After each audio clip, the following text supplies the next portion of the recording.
There we go. Hello, everyone. Welcome to Caribbean Culinary Traditions.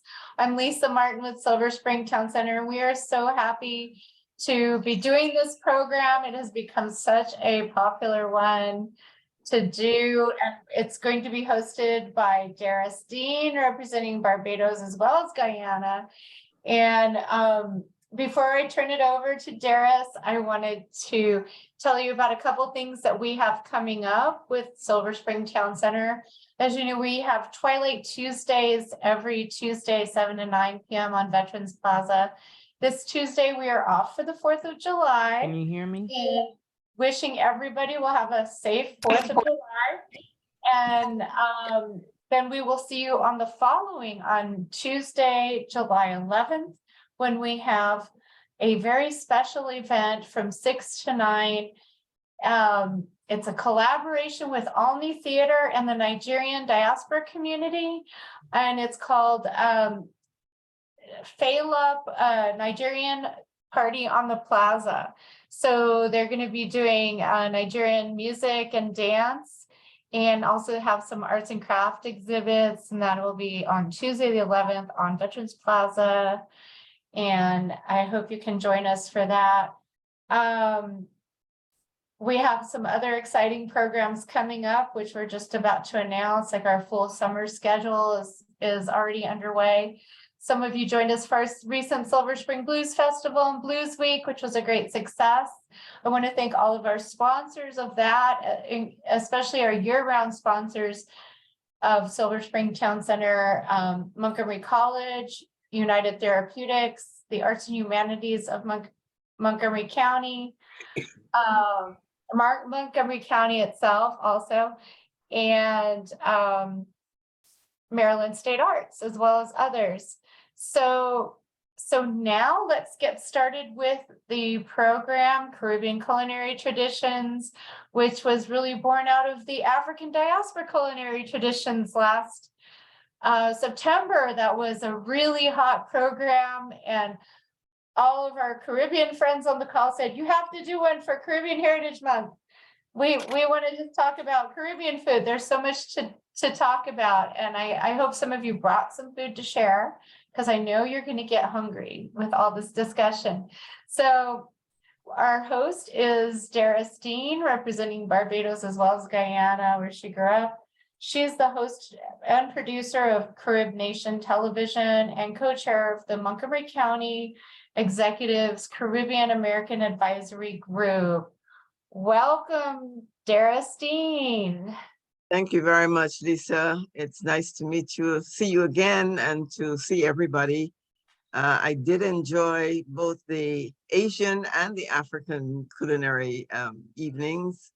And so it's nice to be able to add the Caribbean to that group.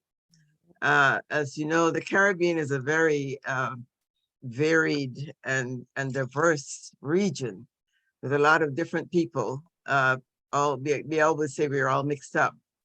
And our heritages are mixed up. They're very eclectic. We have a very eclectic mix of heritages. Because the Caribbean region islands were colonized by the British, the Dutch, the French, Spanish. And so we have foods from all of those countries and from all of those heritages. And it makes for very interesting food. I think the Caribbean has some of the most interesting food anywhere on the globe, simply because of that mix. And when you add the African traditions to that as a result of slavery and what slaves were able to do, that adds another dimension. So I think we have quite a mix. I tried to spread the group as widely as possible. We have 22 islands in the Caribbean, but we don't have 22 people here today to cover all of those islands. But I think we can get as close as possible to covering, especially some of the smaller islands. Most people know about Jamaica, Trinidad, and Guyana. Those are the bigger countries. And they are the ones who tend to have restaurants available. that we can test their food, we can try their food. But some of the smaller islands, St. Lucia, Grenada, St. Kitts, Montserrat, those are other islands that I like to highlight because they also have a very interesting background. One of the people we have with us today is Doreen Thompson.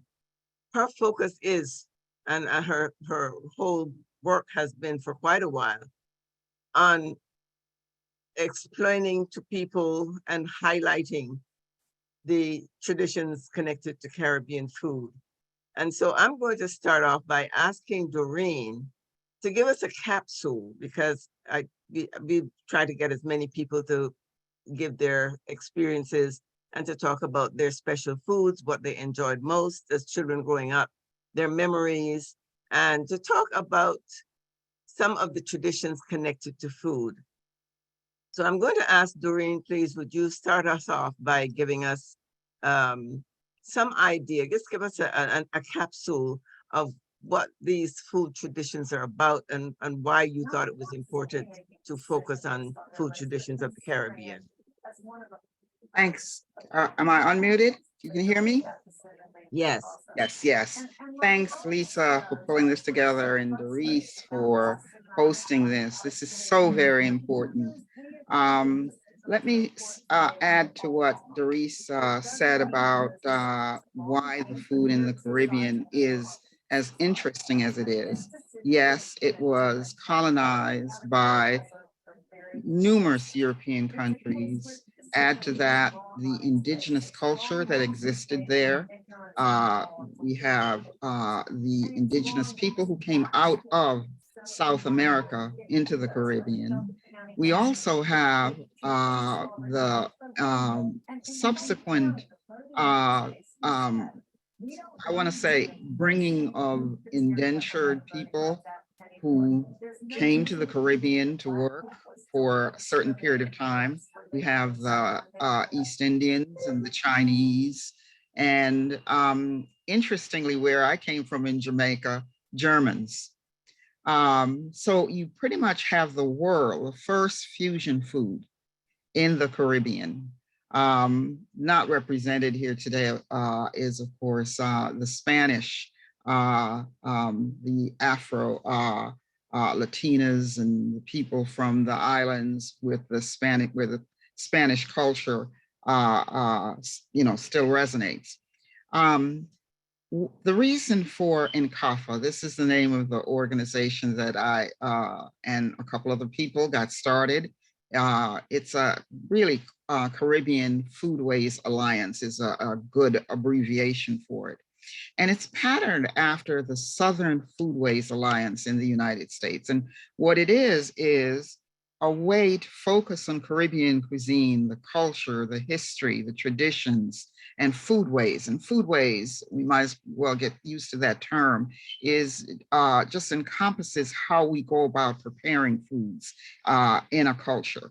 And we like to do individual stories or work with organizations to advocate and to partner with these organizations to get the word out.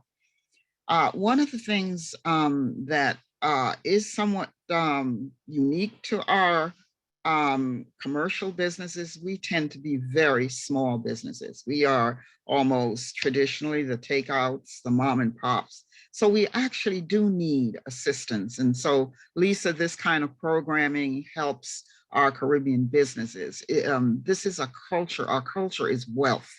I like to emphasize that to people, that this is, you're born into this paradise. I mean, that's how I saw it as a kid. I'm from Jamaica.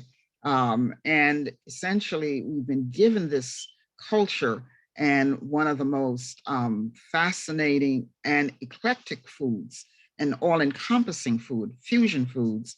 And the concept behind INCAFA is to get the word out about this culture and to help our businesses and to help our entrepreneurs. So I think I answered both questions.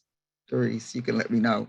Yes, thank you. That gives us an overview of why this is important and why we want to get the word out across the globe, if possible, because we feel in the Caribbean that we really have something unique, and we'd like to share it with the rest of the world.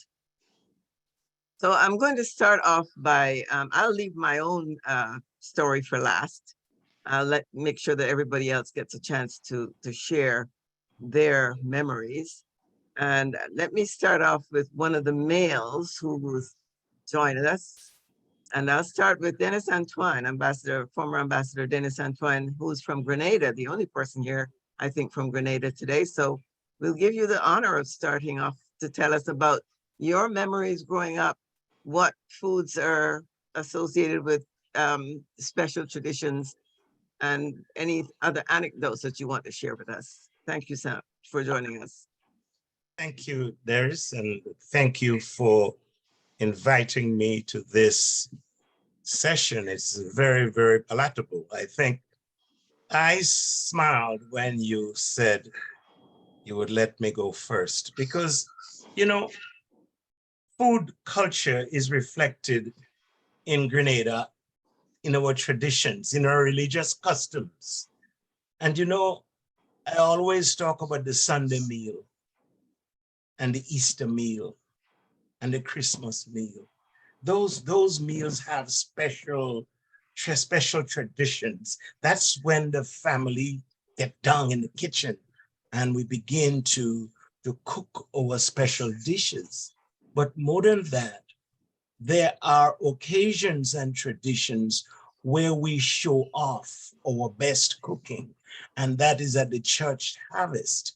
You know, the church harvest is where all the villagers would cook up their best dish to bring to the harvest. And I could never forget that as a child. And then what are the dishes? I think Sunday morning is one of the mornings where I couldn't wait to come home from church to get the saltfish, that is the saltfish sauce and the bakes and the cocoa tea. And those dishes, just we rush home to these kind of foods. And then above all, the rice and peas is our Sunday meal with stewed chicken and a good piece of macaroni pie.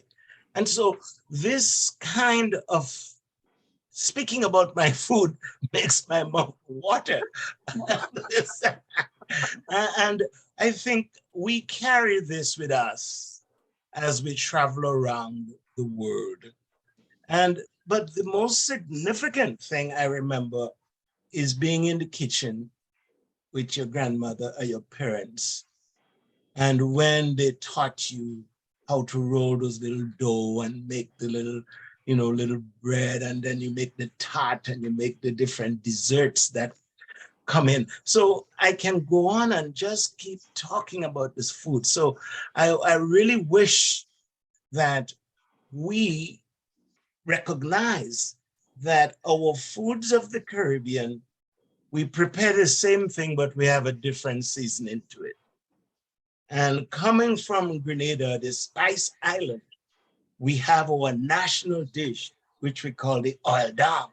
And when you cook that oil dam with all different variety of meats and vegetables and your coconut milk, and you cook this thing down until it goes to the bottom in a beautiful oil dam. When you get this, as anyone who visits Grenada, they want to go back after they eat this dish. So be careful. You started us off really well. Everybody, I'm sure, is probably salivating at these things that you're talking about. But you made a very interesting point, and that is that we probably cook most the same things, but we use either different seasonings or different methods of cooking, and we call them different names. And in most cases, those names are connected to the heritage that we're connected with. So that's something that is very important to pass on. Now, we have one other person from St. Lucia. I know she has to leave early, so I will give her the next platform. And Okay, so she's not ready yet. Okay, so I just wanted to get her. I know she has to leave early, but she's not quite ready. So we'll go on to the next person from St. Lucia, and that is Eric Walcott. I'll get another male in here. Eric Walcott from St. Lucia. And Eric will tell us a little bit about what it is that's special to him. Hi, Doris. Well, you catch me in transition. It's been Oh, a very busy day, but I couldn't help but miss this wonderful show because when we talk about the culinary arts in the Caribbean, you're really talking about a art that, from an ethnological standpoint, you could almost trace, if you would, our origins by the food that we cook, how we cook it. Although what we found in the territories, as you mentioned, that traces back to our colonial past from that Middle Passage, we do it a little bit differently. And so St. Lucia Foods, as you can imagine, it's busting with different flavors and colors. And as Ambassador Denis Antoine so rightfully said, in fact, we could have probably given Ambassador Antoine an entire show because I think he knows the culinary arts well. And as he spoke of the food, my mouth was watering, and it anchors me. It reminds me of when on Saturdays, to a certain extent, you could smell the coconut cakes are being made and the food is being prepared. And as a young boy who was very enmeshed in soccer and we call it football and sports, we all knew as young boys, running around the place, once you get that smell, that flavor of that food being cooked up, and it just, it spreads throughout the community. So as we talk about St. Lucia, and I noticed that you have one of our country women there, so I'll let Nikki do a little bit more, but I will talk about some of the things that stood out to me. One of it was our kalalu, our crabs. We have our special land crabs, our blue backs, our red backs, and the flavor of it really came to it. Came throughout the inclusion of our local kalalu. And boy, I tell you, my dad was the best at making some crab and kalalu. So this is something that even to this day, as I travel back home, I really search out, I look out for. And it's something that, as a St. Lucian, you asked any St. Lucian about his kalalu soup, it was special. I'll talk about some of the specialty stuff, like our sausages, our blood pudding. And, this is something that we have usually on Saturdays. And oh my goodness, it's something really to be had. And I know now in the UK, it's been lauded as one of the delicacies. But the blood pudding was something, it came through the family. In fact, my great grandmother was known for her blood pudding, and so now is my dad, Everett Walcott. I mean, this guy is known for his blood pudding, his sauce, and as you mentioned, we all do some of the similar things, but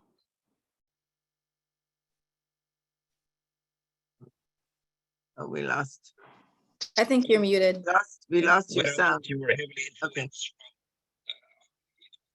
folks from Nigeria, folks from Ghana, and so forth. The way we do our rice, for example, my goodness, Ambassador, peas. But I'm going to tell you, Ambassador, that our rice and peas in St. Lucia is like no other, and so that's the type of competition that we talk about. The different flavors that Eric, I think we lost your sound for a bit there. You're breaking up. You're losing your sound, Eric. And you can see that now because St. Lucian chefs are now being recognized all over the world, Caribbean chefs to that extent. And you saw We're losing your sound, Eric.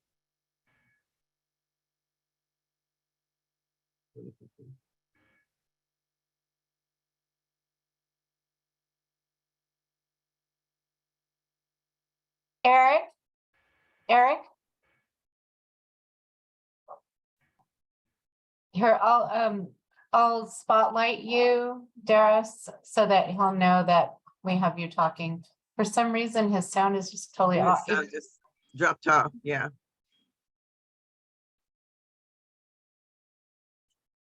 Maybe if you talk now, he'll know you're.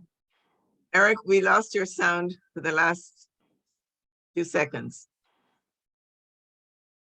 Now we've lost him. He may have had a bad connection. Bad, since yeah, a bad spot. Okay, let's switch over then to Daniel Terlong from Trinidad and Tobago. He talked about callaloo and crab, and I know that is a specialty in Trinidad as well. I happen to have grown up between Barbados, Trinidad, and Guyana, and my mother learned to cook all of those things. So I had a little bit of the callaloo and crab as well. So let's hear about Trinidad from Danielle. Hi, everyone. So it's a pleasure to be here as well. As the ambassador was speaking, I myself found my mouth watering, thinking about all of the delicious foods that we've, grown up with.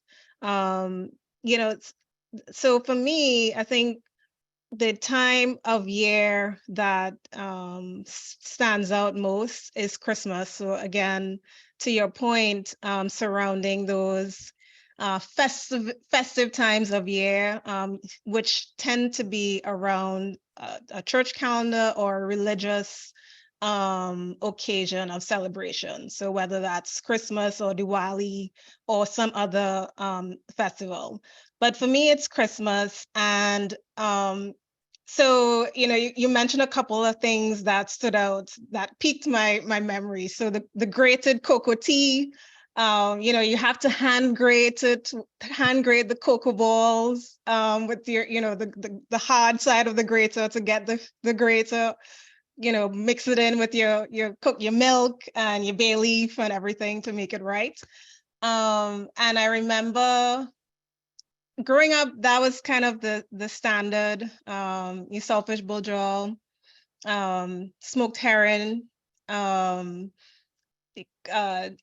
not so much the day of, but I remember if I didn't spend Christmas in my home, with my immediate family, my mother's sister, she used to do almost like a family style breakfast. So you think of close friends and family being invited to her house, and she hosts them. And she would basically have a day of festivities and eating and, celebrating the love with each other. So things that she would include: this saltfish bojol, smoked herring, coconut bake, roasted bake, the sweet bread. So this is hand grated coconut that you mix into your sweet bread. That she is most famous for that. But there's some things that I'll mention, like sorrel. So our sorrel is a little different from the Jamaican sorrel and some others. We don't put ginger in ours, whereas other islands do. We have a ginger beer that's separate. Black cake, of course. I think everyone has their flavor of black cake, and everyone has a mom or an aunt who makes it the best. Yes. It's kind of funny like that. Everyone has a slight difference in how their black cake actually comes out, but it's all good. And pastels, which I think is probably unique to Trinidad. So it's meat-filled, I guess kind of like a cornmeal pie kind of.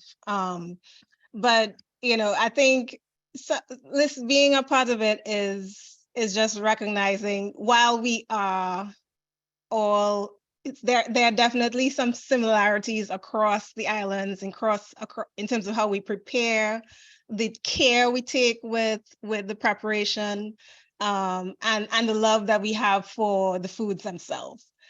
So I'm just enjoying being a part of the panel, and looking forward to what everyone else has to say. Okay, great. Thank you so much. And I will switch to a hybrid one of our hybrids, somebody who, like me, who has a mixture. She has two parents from different countries, and that's Tracey Dixon, who is Jamaica and Cuba combination. And Yes. Tracey is the director of Montgomery County Sister Cities International. Welcome, Tracey. Thanks for joining us. Thank you, Derrice. Good evening, everyone. As Derrice mentioned, my name is Tracey Alexis Dixon. I have the long name. There's a middle name in there. That's the Spanish side, right? But I do want to thank you guys for this invitation. I'm excited to be here. So for me, I would say, as first generation born here in the U.S., my mother is Cuban, Afro-Latina, but her parents are actually from Barbados and Jamaica. And then on my dad's side, Jamaican, and then so are his parents. So I definitely grew up in a Caribbean household, and a lot of the foods that I ate were just infused with both cultures. But I would say my fondest memory, and piggyback off of what Danielle had mentioned, is during the Christmas times when we have our fellowship, when everyone comes together and we just cook everything. So in the Spanish culture, typically we celebrate Christmas on the night before, so during Christmas Eve. And so I remember, my mom and my aunts would stay up late cooking all night long, leading up until Christmas Day. You have the Spanish music playing, the reggae music playing in the background. But the food that I enjoy the most, of course, is like the black beans, the white rice, the plátanos or plantains. You had the whole pork, and then the yuca. But then on the Jamaican side, you had your rice and peas, and then you had your oxtail, then curry goat. And then every household, I had to grab this, especially if you're Hispanic, you have to have your adobo. You have to have the adobo. And actually, I have two. That definitely represents the Spanish household. But so that's always been my fondest memory. It's something that we still do to this day. Every Christmas, the family gets together. It's the way how we fellowship. And I think essentially it's our family's love language. No one leaves on an empty stomach. Make sure you bring your Tupperware. We just show family and friends how much we adore them by always cooking a bunch of food. So with that Hispanic and Jamaican infused mix, I think we always have our stomachs full because there's so much to have and eat. So yeah, I would say that's my most fondest memory. Okay. Is Nicole Rigobert, is she ready for us now? Sure. Yes, I think Eric lost connection, so I couldn't hear what he was saying. But I personally, I like the sweeter stuff of the Caribbean. So he was gonna talk about the real food, as my mom calls, and I like more of the sweet stuff. So what I remember, obviously Christmas was big for us. Obviously black cake, I think different countries, different islands have different versions of the black cake. But in general, I think what I remember most from the Caribbean, I moved here when I was 16. So most of all my childhood was there. So for parties, when we'd have parties, they would make the stuff from scratch. I don't know if you guys are familiar with this, but they would make the bread and cheese and cut it in like triangles. That's a fun, very nostalgic, fond memory. They would put color in it, so it would be different colors. Very, very fond memory. They would make pastry in little like circular half circles with cheese or tuna fish. I don't think since I've been here, I've ever gotten that, but I still remember how that tastes. It was really good. I remember just from the shop, you get a hot loaves of bread with cheese in it. That's the best memory for me. It's simple, just bread and cheese, but the best, and you have to get it hot. Buns. I think our version of bun in Jamaica, I don't know if the Jamaican one is sweet. Ours was very sweet with kind of like a glaze on it.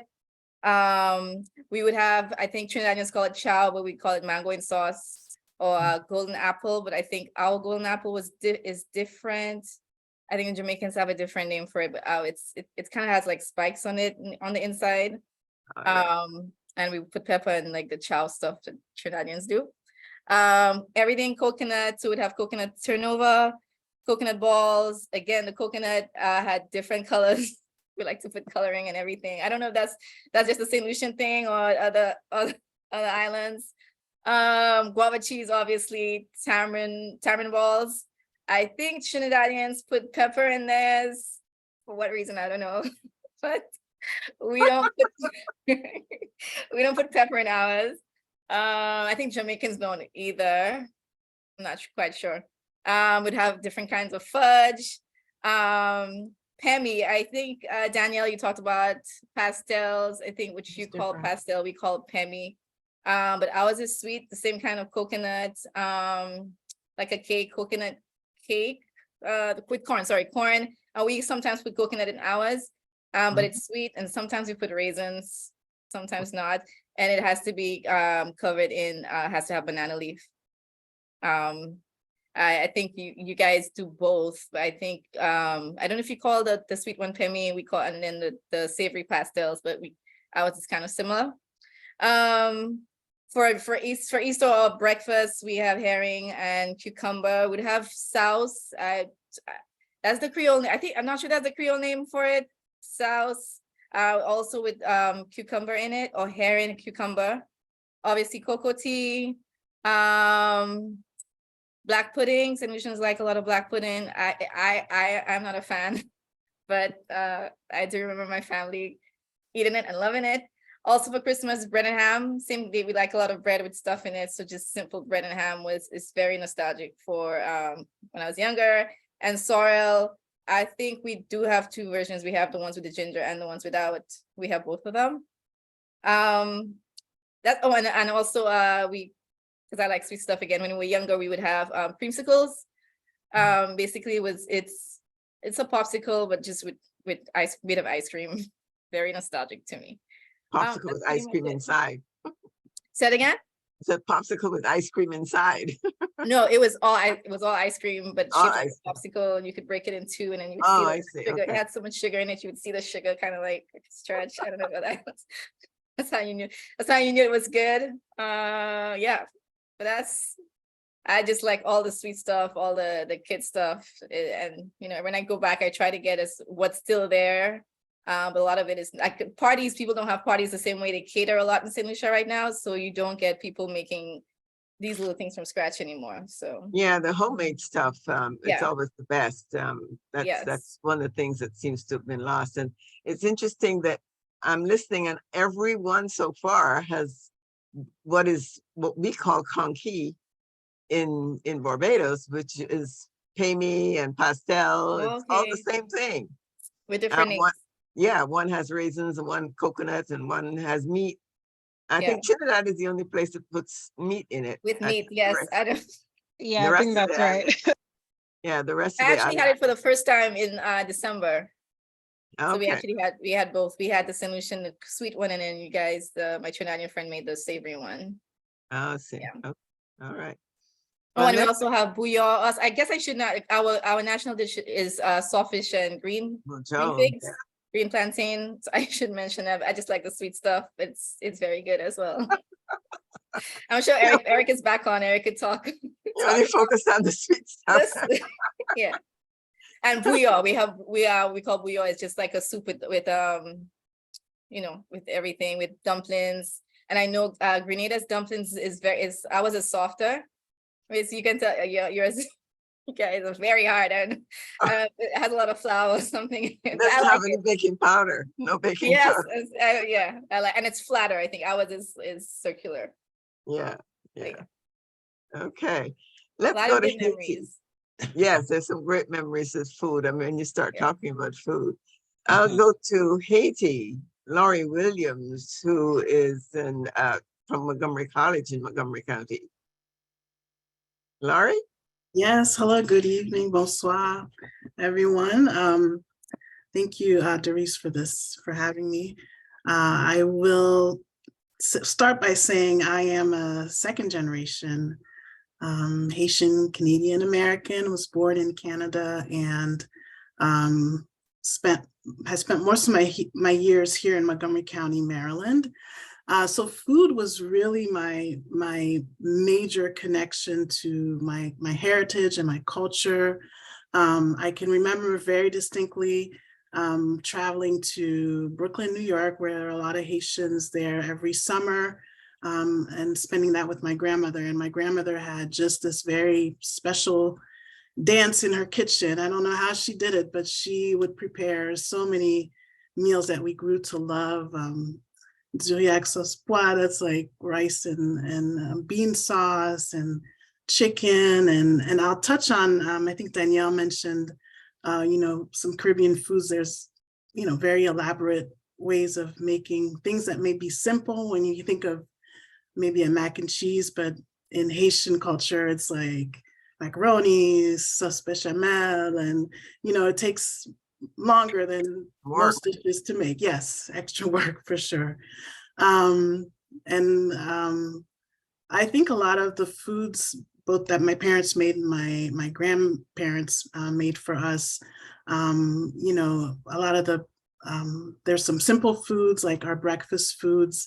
My dad would serve us acassin in the morning, which is basically corn with milk, and that would just fill you up like for most of the day. And that's heated, and it's very, very good. Of course, for special holidays and occasions, a lot of special foods. Most people know about our soup choumou, which is our squash soup with,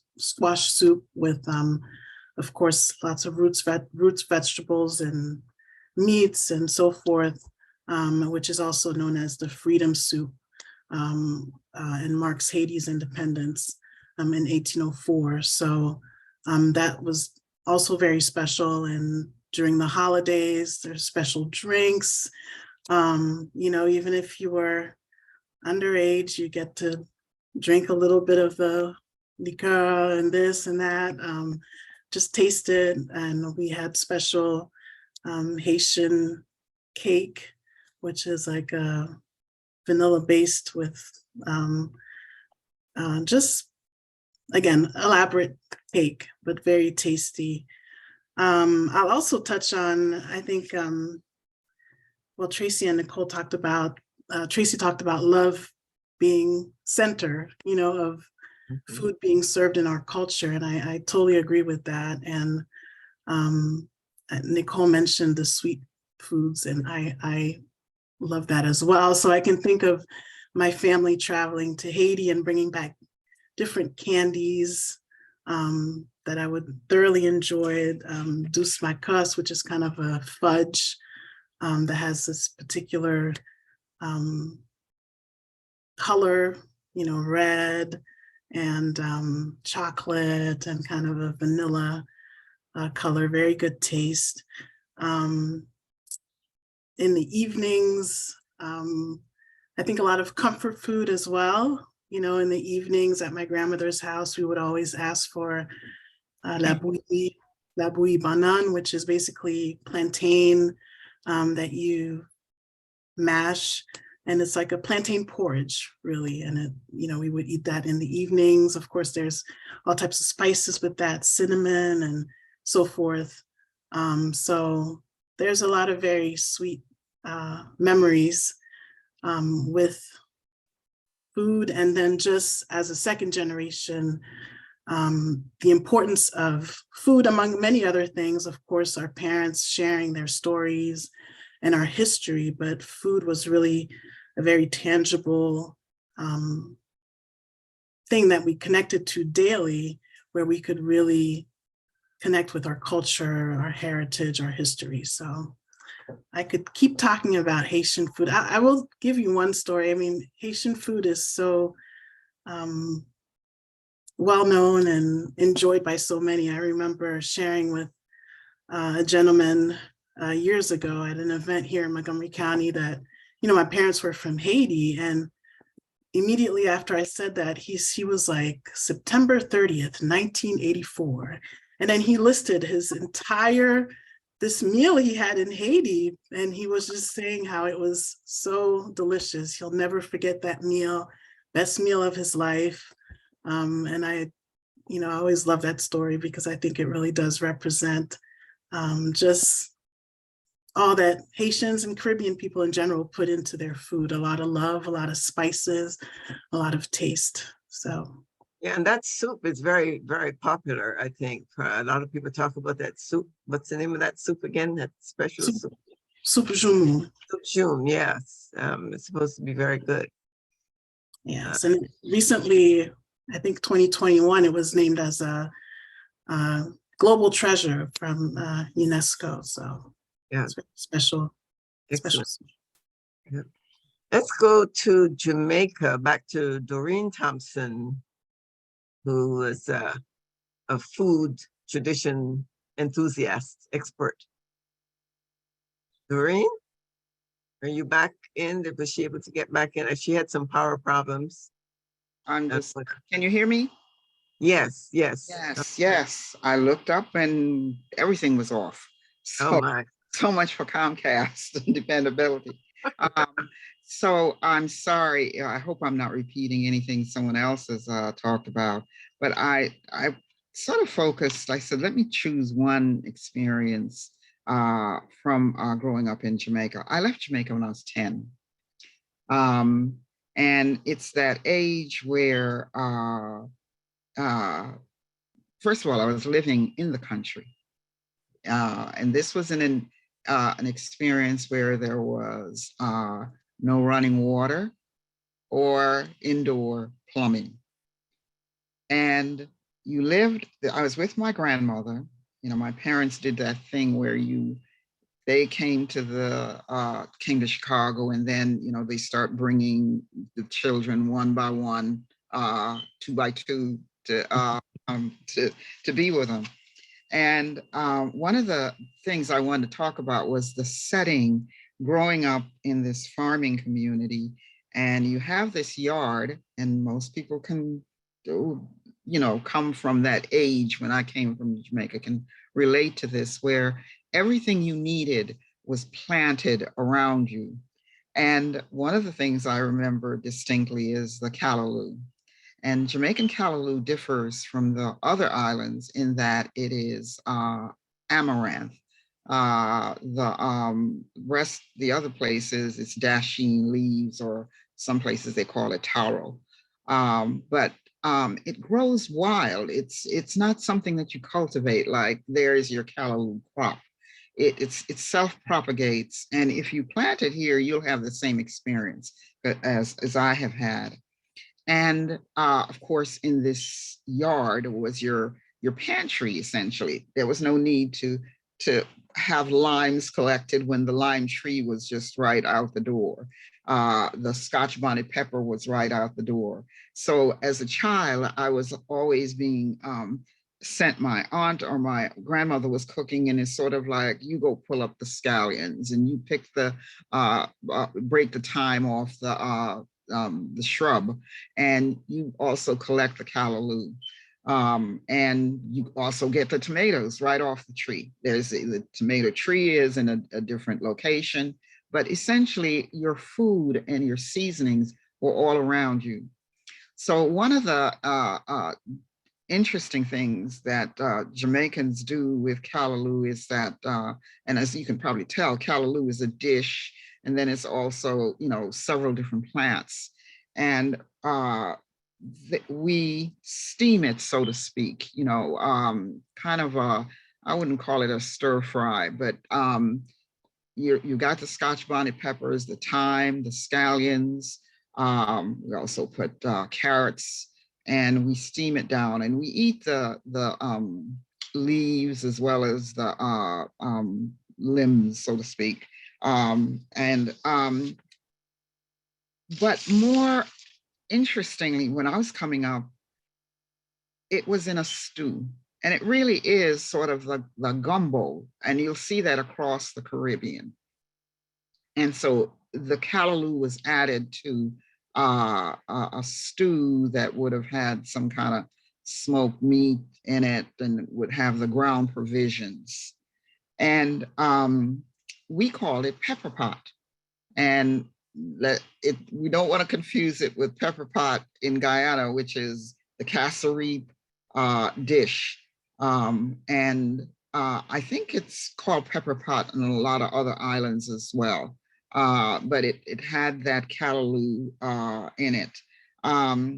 And interestingly, I was kind of looking around to see which restaurants in Montgomery County are serving callaloo, and I didn't find a lot. So you may have to, it's canned. It's also fresh at the Caribbean grocery stores, and you'll go and you'll say Jamaican callaloo, and then it'll say, maybe Guyanese, depending on what stores you're in. But for those, and I suspect everybody, a lot of people anyway, are familiar with it. It has a special flavoring. You'll get some recipes and they'll say things like, you can substitute spinach or kale or collards. Well, yeah, you can try. And it'll look green because this is pretty much all you're doing, but you won't get that flavor. And, you can call it that umami or call it that funk. There's something deeply indescribable in callaloo. So I wanted to talk about, the texture and the flavor, and hopefully you try it. Google the restaurants to see. Jamaican restaurants, often you'll see it served with ackee and saltfish, the Jamaican national dish. If they serve it, you'll see it comes with that combination. So I wanted to just sort of encourage folks to also experiment. We're familiar with the jerk and the curries, and you should of course have all of those things, but kind of step out your comfort zone a little bit and try some of the unique dishes that you get also in the Caribbean. So that's what I want to talk about. Yes, I have to agree with you. I think it's that dasheen leaf that makes the difference. That grow. I agree with you that nothing else gives you that authentic callaloo. and in Guyana they make a soup as well, callaloo soup. Mm-hmm. It's not as thick as the actual callaloo is, which is sort of a more soupy, a more thick consistency. But you can also make a soup with those leaves and plantains and things like that. I've had that in Guyana. But I think you're right. I remember growing up in Guyana and growing those leaves. Everybody could grow those leaves in their yard. Yes. And yeah. They were easy to propagate, and it was easy to have them in soup, especially. They were good in soup. So let's move to another island, which is very British, and that's Montserrat. I think we have one person from Montserrat, Juliet Ceesay. Thanks for joining us, Juliet, who is a community organizer in this area. And she can tell us a little bit about what the foods are like in Montserrat. Good evening, everyone. Ours is a little different because we're not British, but Irish background. Irish, that's true. Irish, not British, although the British still own Montserrat. But what I like to share is my remembrance of honoring the ancestors. We call it Jumbly Table. And the Jumbly Table, or honoring the ancestors, leads up to Christmas, because it's very important that you acknowledge the ancestors. So we set a table the night before Christmas Eve. And that's when they kill all the animals, the goat and the pig and all of that. And so that day, the table is set with the best linen, the best silver, the best glasses. And on the table, the first thing you would have is, of course, the sorrel, the ginger beer, and coconut water for the ancestors. You would have, of course, the good liquor, including ginger wine. You had, for the sweets, we had the black cake. Of course, we had the coconut plate tart, and we had the sweet potato pudding and the corn pudding. And then you had what we call in the Eastern Caribbean, dukna. And dukna is really coconut and sweet potato wrapped in dashing bush and boiled and steamed, not boiled, but steamed. And that goes with the saltfish. And of course, with that, we have eggs and cucumber and tomato and avocado. That's a part of the saltfish. And then we have the steamed fish. And of course, then we have the coconut water. And that's more of our Irish, what they call here, our Irish stew. And that is served first with the roll. So after all of this is prepared, everyone goes to sleep, and then they wake up the next morning, and then you have to go out and give that food out to the different people in the community after the ancestors have feasted on it. And I remember as children, we were the first ones to get up, and we would go in waiting for our turn for them to give us some of the, what we call the jubbly food, because it was the sweetest thing, the best thing, because they always made sure that they got the best of the sauce, the best of the steamed fish, the best of everything, because they wanted to prepare it for the way the ancestors used to eat it, whether you had steamed fish with green banana and coconut dumpling or corn dumpling, cassava bread. We used to get the cassava bread, where it's dried and made specifically to have with the cocoa tea that everybody was talking about. So that's our tradition there in Montserrat that I can remember as a child. Well, there's some of the things, as Irish as they might be, might have had some, from what you're talking about with things like South, I suppose you still had some of the African connection. Is that right? Definitely. Most of it was African, but blended in with the Irish. Right. Irish is mostly the stew, the goat water stew, but everything else was African. Right. And it's also influenced by Antigua on one side, St. Kitts and Nevis on the other. So you'll find we're all interconnected. And so you'll find that same thing also in Nevis, same thing also in Antigua. Maybe fixed a little differently, but they all have the same kind of recipe. We have what you call callaloo, we call it spinach at home. Oh, really? Mm-hmm. We have the same callaloo.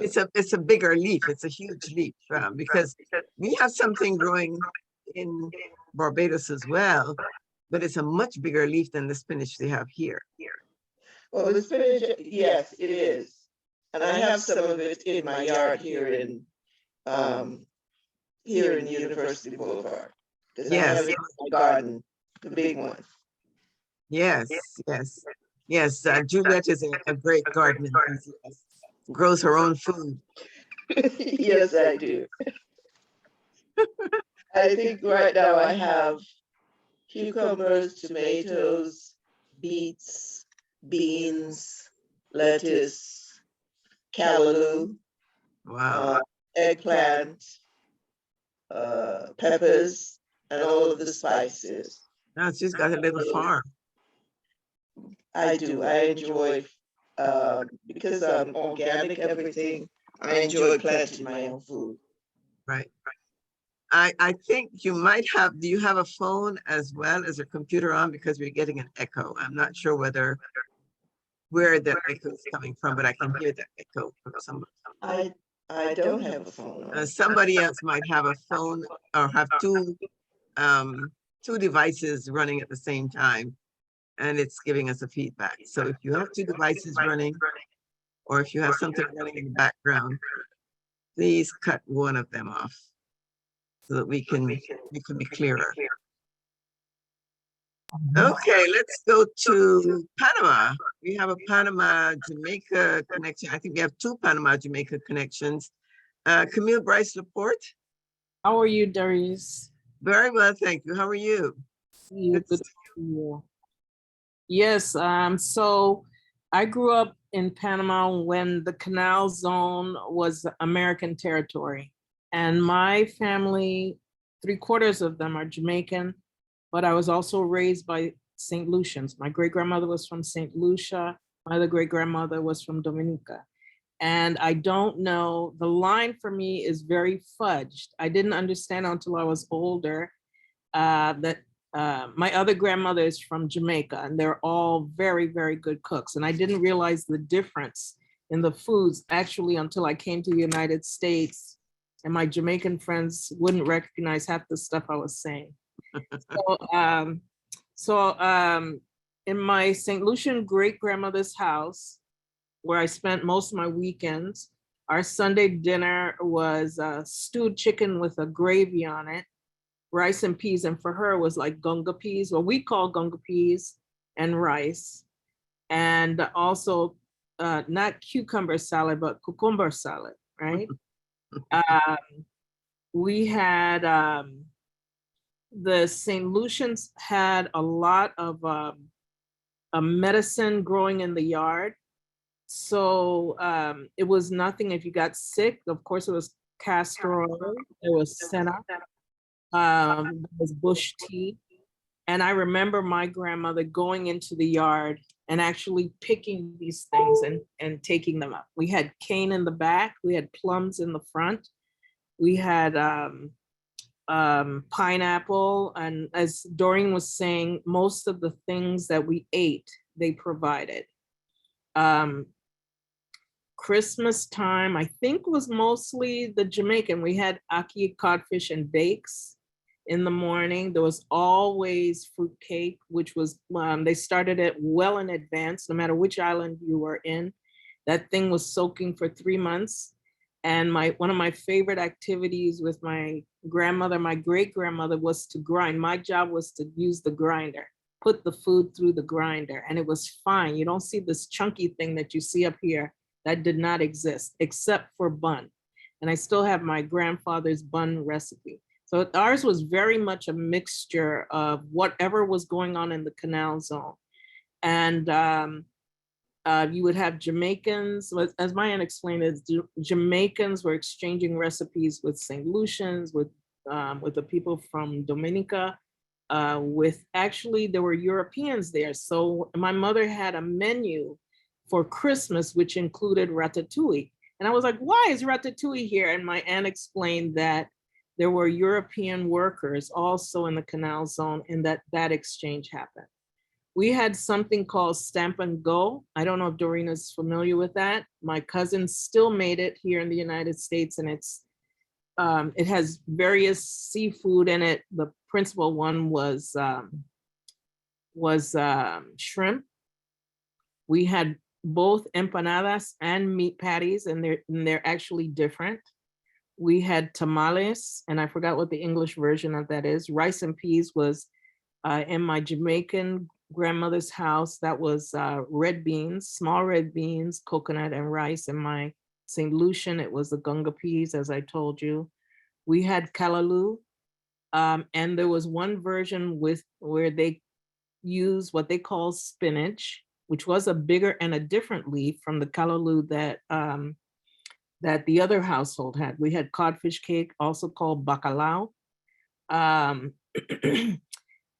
the trick was to try to maintain this here in the United States. So special occasions for us was, of course, Christmas.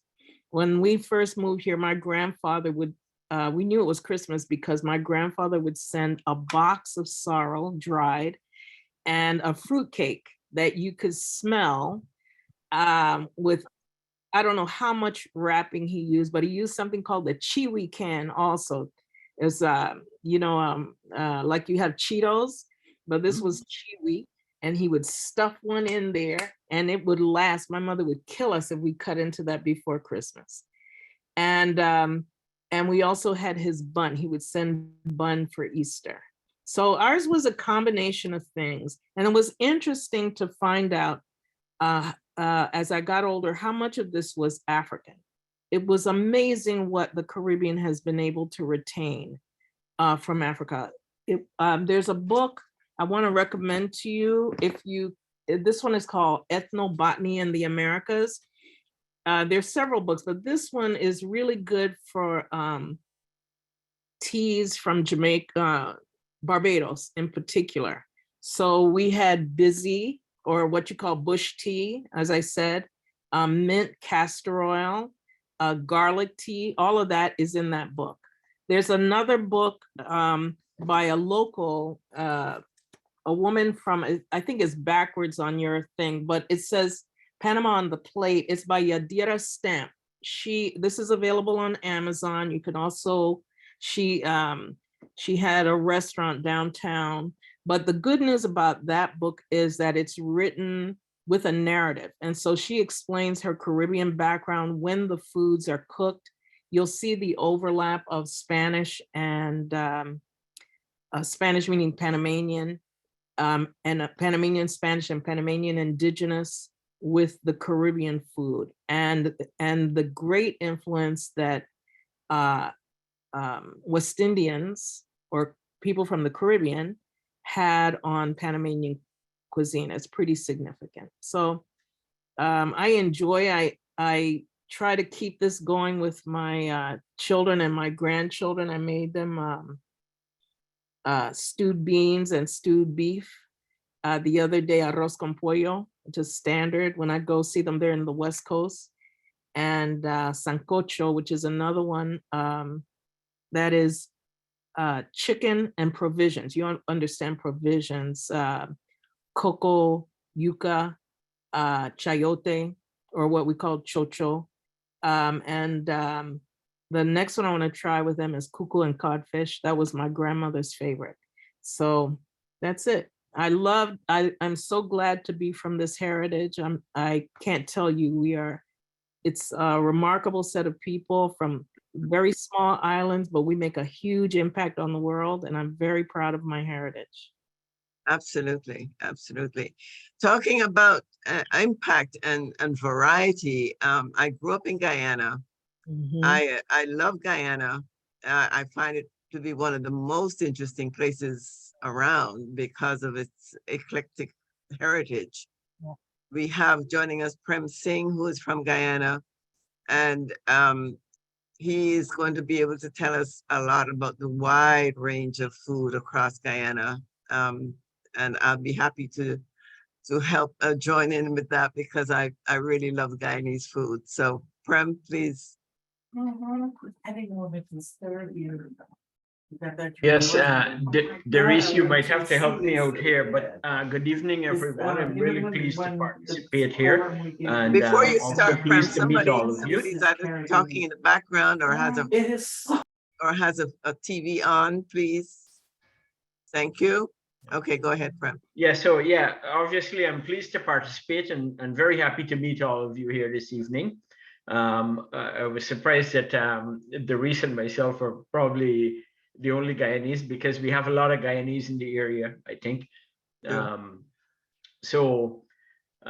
Maybe I might start off by saying Guyana is not one of the islands in the West Indies. We are part of South America, but I think we were the tail end of the British Empire with the plantation structure and all that, right? So our history would be a history of slavery and indentureship. And that would feed into exactly the culture that remained behind in terms of the food and all that you would find in Guyana. Maybe I could start off with a little joke, because Guyana is a very multicultural place, right? You have Hindu, Muslim, Christian, everybody.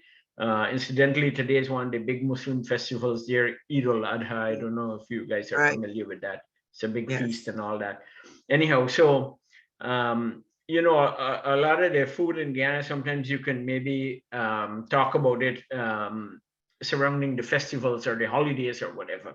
Anyhow, so there was this Hindu wedding in Guyana, right? Derrice and probably Daniel could identify with this. And they had some American tourists, they got invited to the Hindu wedding. So at the time when it comes for dinner, you know, they feed you in a leaf, right? It's like a banana leaf. In Guyana, they use what they call a purine leaf. It's a lily. It's from the lily, right? The lotus. So they give all the various curries and rice and so on. You know, in these Hindu things, they don't do a lot of meat, right? It's a lot of potato curry and spinach and all dal and all these things. They're very Indian oriented. So at the end of the meal, they asked the guy, you know, the host asked the guy, well, how did you enjoy the food? He said, oh yeah, the food was excellent, but the salad was a bit tough. So that's just a bit of an introduction. They didn't understand part of that. Yeah. So anyhow, so as I was thinking about it, right, I was wondering, there's so much stuff, so much in terms of food in Guyana because of the mix of the cultures, right? We have Indians, Africans, Chinese, we have Portuguese. I don't know much about the Portuguese dishes that were there. We have the British influence, you know, the typical roast chicken and all that stuff, right? But I thought I might mention, because Derrice grew up beside Border Market, which is a very popular market in Guyana. And the concept here is talk about the memories, right? So I thought I might start with the types of drinks you get in Guyana. And one of the big things you would see is that these guys grinding the cane, right? The sugar cane, and making cane juice. And you'd go there and they have it with a block of ice. And you know, the place is steaming hot in Guyana, and you'd get a cold cane juice. And sometimes they even mix it with carnation milk. I don't know if the receipt or condensed milk. And then, of course, we have all the other drinks like sorrel and, you know, the sorrel drink and the ginger beer and all that. A lot of these people would make at Christmas time, right? So, yeah, now, in terms of like the food at Christmas time, one of the big things here would be what I think I forgot someone mentioned it, the pepper pot, right? It's actually it's a dish, I guess, from the Amerindian people of Guyana, the indigenous people, and it's really meat boiled up in this in what we call casrip, and it's a kind of a syrup that's made from the cassava root. They I guess they grind it up and they mix it with brown sugar and a lot of spices and they all boil that. it down. Yeah, and the pepper pot would be people would put beef or chicken or whatever type of meat they like to, and they would boil it for days and days, you know, and it's got cinnamon and all kinds of spices in it. And that would be a very classical, typical Guyanese Christmas time dish. Yeah. They obviously have like the black cake, the rum cake. The guys like you would grind up the fruit and they would put it to preserve in the rum, right? Guyana is a big rum producer like Trinidad, and they would have it there for months, you know, waiting for Christmas to put on the food and so on. Yeah, so so those are some of the things. Now, in terms of like if you're walking around on the street, right, in Guyana, they have like, let's see, the street food would be something called black pudding. It's kind of rice fried up in blood and stuffed into the intestine, and is coiled up in a pot, right? And then you could go around on the street and say, "Oh, give me a set of black pudding there," and they it's like a big roll. They cut off a bit of it and they throw some what we call sour. It's like a chutney. They throw some sour and they hand it to you and you're gone, you know.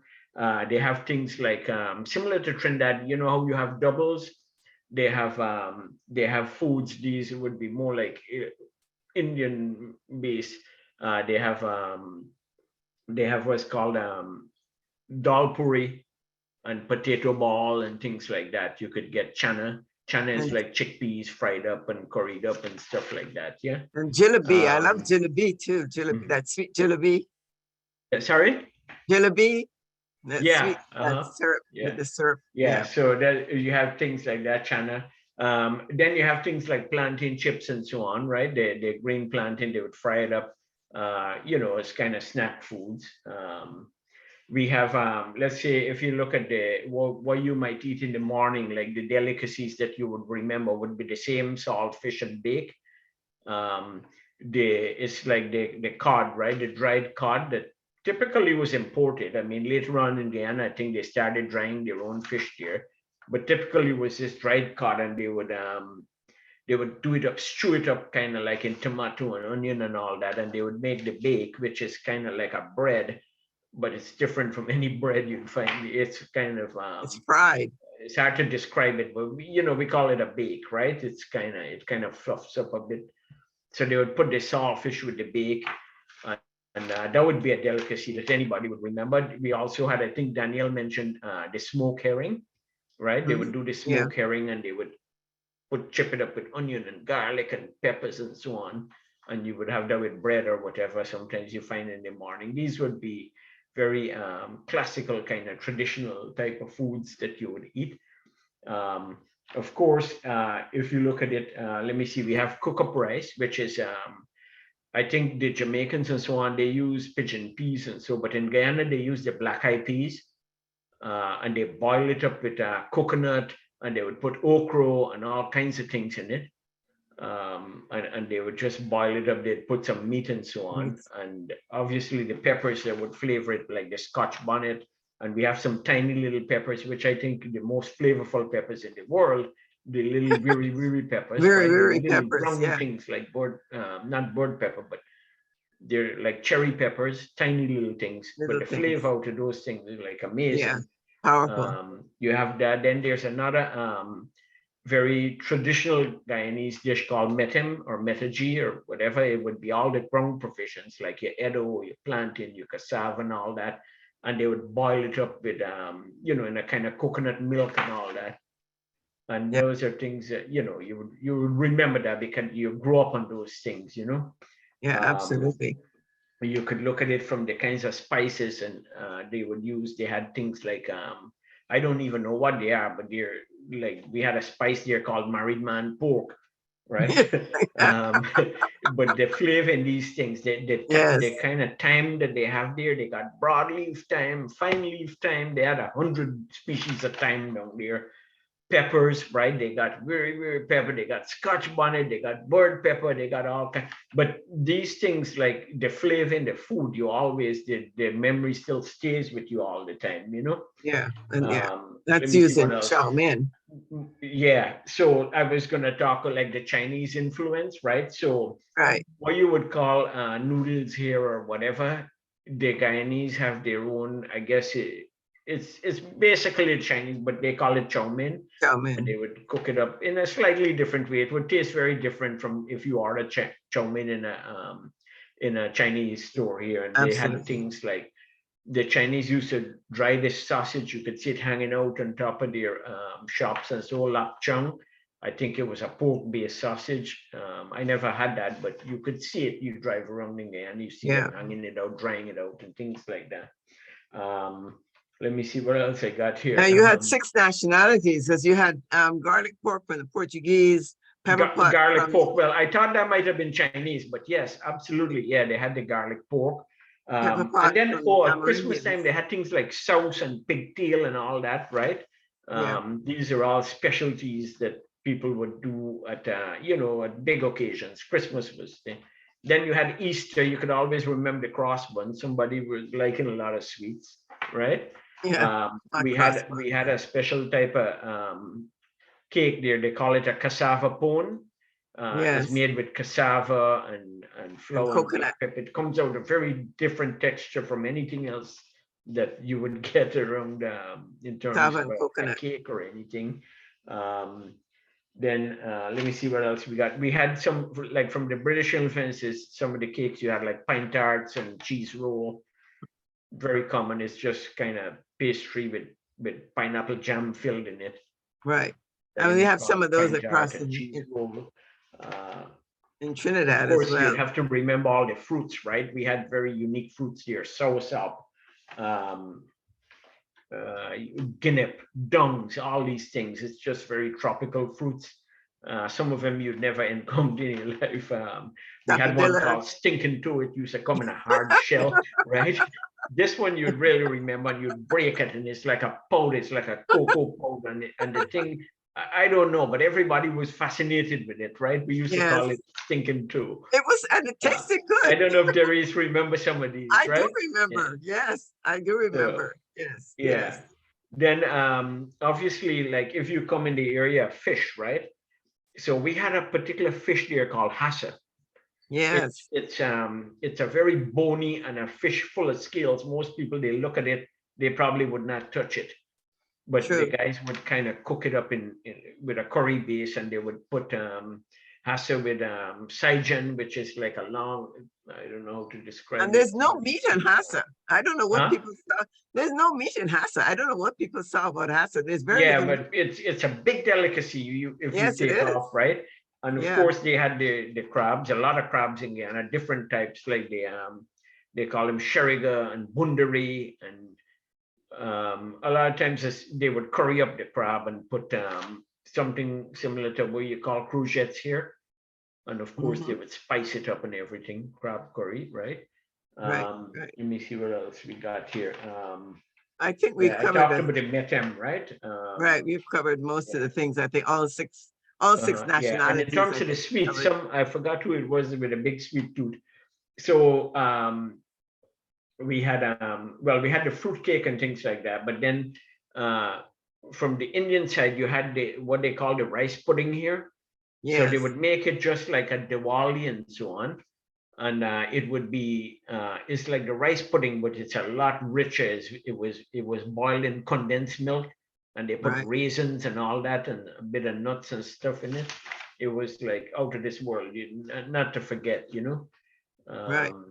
Let me see what else I can think of here. I think we might have covered those would be some of the memories, you know. It's been a long time for me. Lots of things. Guyana. It's a very complex, you have African, there's a lot in Guyana. Chinese, Portuguese, Indian, Yeah, you know. it's a very, very fascinating place. Yeah.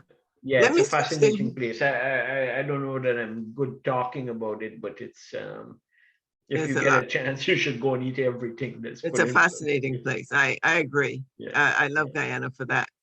Yeah. Let's go to Haiti. Dr. Sandra Duval. Is she still with us? Yes. Is Sandra Duval still with us? If not, we'll go to Sonia Canzater. I think she's double muted. Hi, everyone. Oh, there you are. Okay. Yeah, I had to leave work, so I'm walking, unfortunately. But sorry. I'm really appreciating everything that I'm hearing, and I'm trying in an effort not to be duplicative. Some of the things are just about me, similar to a couple of people on the call. I am Afro-Panamanian, I'm Afro-Italiano, so my family is from Panama, based on immigration. My father's parents were from Dominica and Barbados. My mom's, my grandfather, my maternal grandfather is white European, and my grandmother was from Jamaica.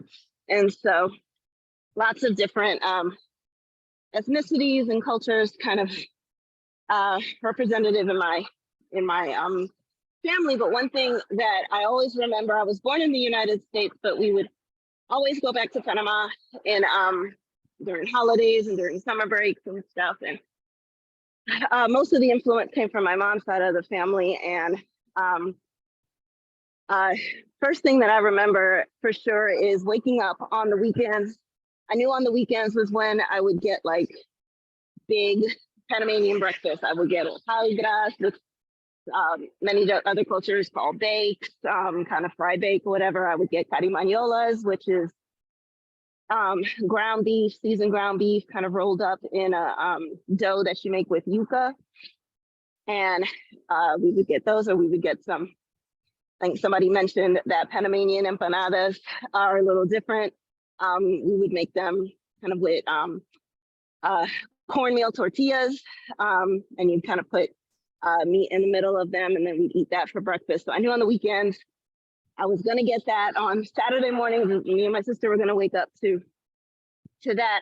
And then on Sunday mornings, we were gonna wake up to that tap, tap, tap, tap sound of my mother cracking coconuts open, because the only way that she would ever make her arroz con gandules, or chicken, I'm sorry, her rice with gandules or gandules, is if she cracked and grated up her own coconuts. And so we woke up every morning, every Sunday morning, like clockwork, to that sound of her cracking coconuts open. And I would run to the kitchen because I knew I wanted some of the coconut water as she was cracking it open, fresh from there. But then that also meant that I was going to have to grate her coconut if I got to the kitchen. So I had to make sure that my knuckles were ready to grate her coconut. But I would still go running down the hallway to help her with that. And then probably my other memory, a lot of people have mentioned sorrel, and there's like big sorrel wars across different cultures in the Caribbean. But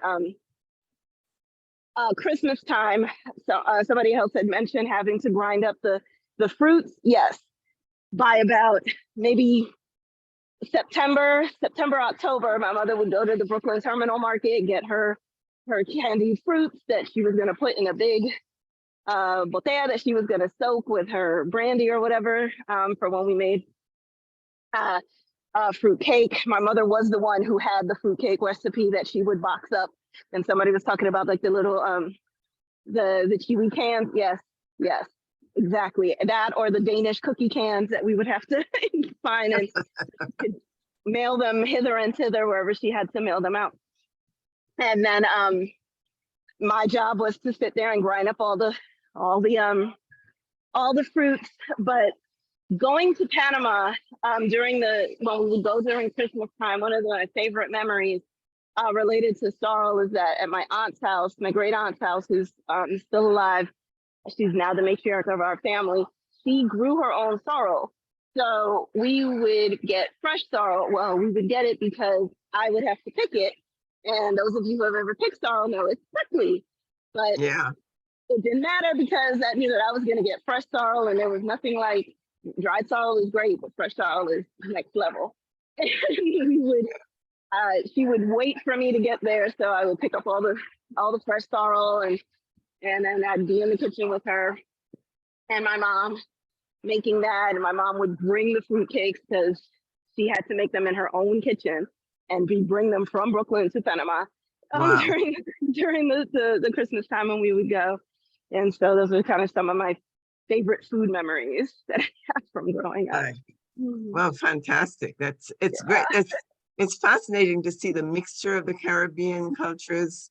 When we look at how many people have parents from 2 different countries, and therefore those foods have been brought in, and then you add the African and the British or wherever else they were originated, whoever colonized them.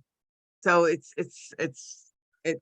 just tells the story of the Caribbean and how very mixed our cultures are, and how much we can add to the world, basically, because we just have such an interesting background. We have a couple more people, one from Jamaica, and I have Sandra Duval. Is she back with us? Can you hear me? Yes. Okay, I think something went wrong with my audio, so I'm trying it another way. Okay. So can you see me on the screen? Yes. Okay, so perfect. So about Haiti, the food in Haiti is very diverse for multiple of reasons. One is the terrain of Haiti. Haiti is very mountainous, so the temperature varies greatly from being really, really hot by the coastal regions to needing a sweater when you go up the mountains. So that diversity of the terrain really allows for the diversity of the food. Also, we're very coastal. All of our department mostly are surrounded by sea. So most of the regions have access to the sea. So you have a lot of seafood in the foods that we share with each other. The diversity also is due to the fact that Haiti, they say, was created by 21 nations, depending whose research one might read, African nations. So you have a diversity of African foods that have come to the island with the Africans who are enslaved. And there's a diversity of those nations on the island. Of course, we cannot forget the indigenous who were on the island when we arrived. So you have things like cassave, that in Haiti, we make it exactly the way the indigenous nations have made it. The Tainos have made it the same ways of preparing the cassava bread is used. We also, of course, have the French and the Spanish who were the colonizers of the island. And later on, we have people from the Middle East.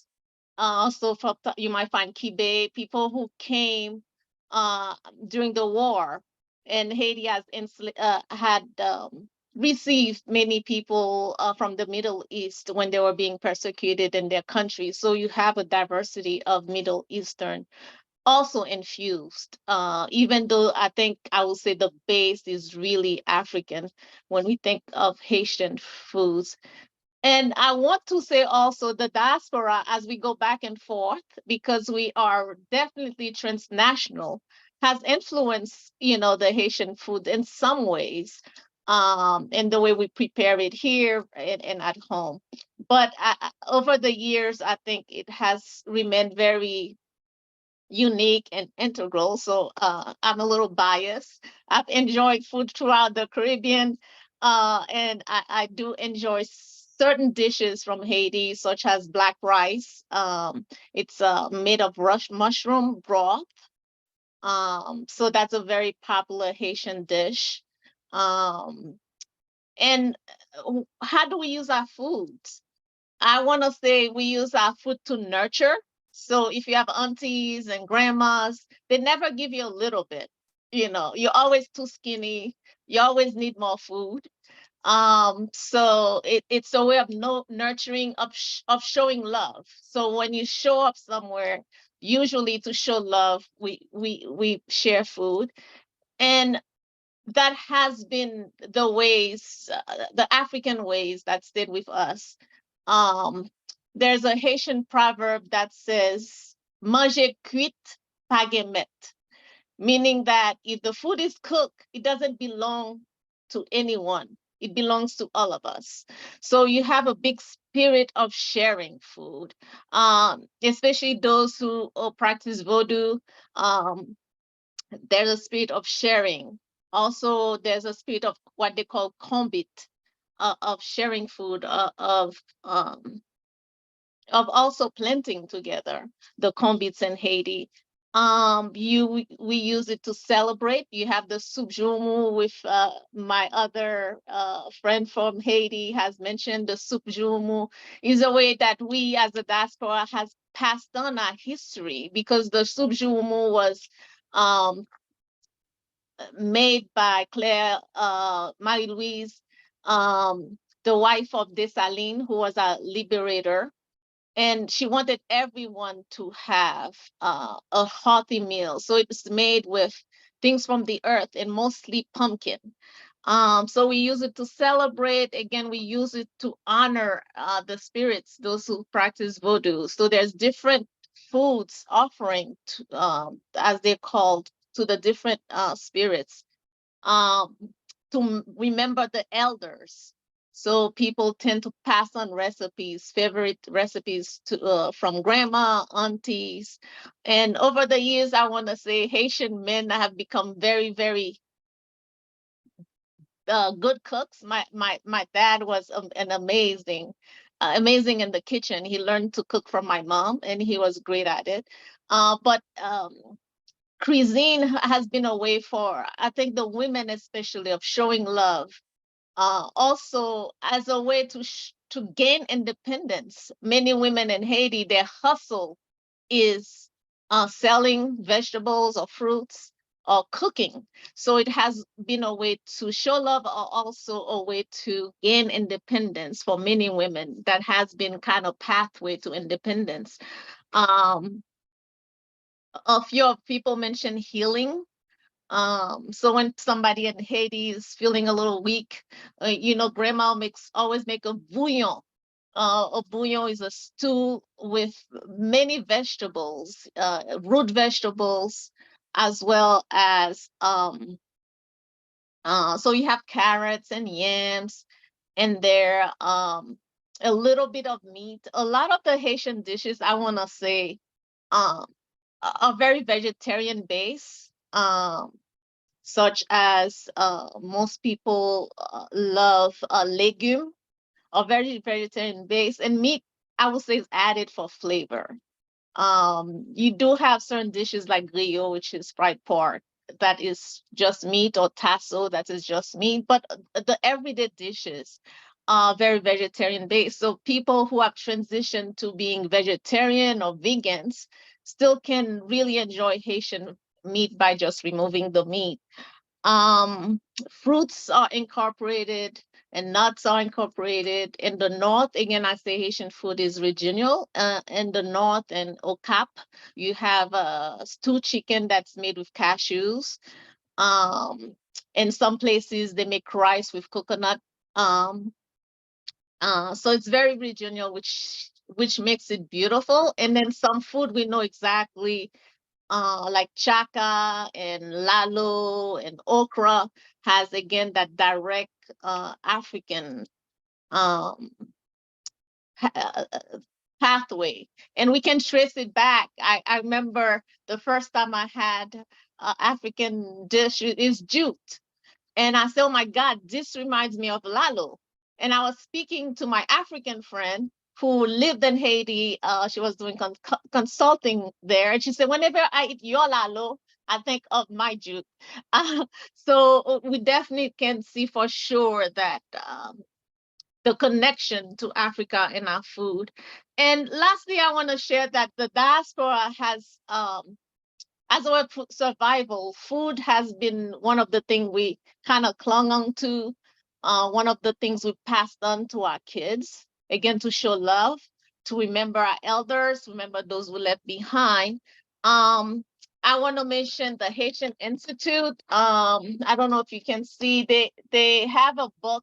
It's called The Art and Soul of Haitian Cooking. The Haitian Institute is based in the DMV. That's why I mentioned them. But they created the book with that purpose. They realized many Haitian Americans were here. Many Haitian were had kids who were born in the DMV and wanted them to have a cookbook. Especially some of us. I was born in Haiti, lived there for a while, and moved to New York, and then moved to Silver Spring. But some haven't been home, haven't lived at home. So the cookbook was a way to connect Haitian Americans and their children back to Haiti, so they can hold a cookbook in their hand and add to the recipes and so forth.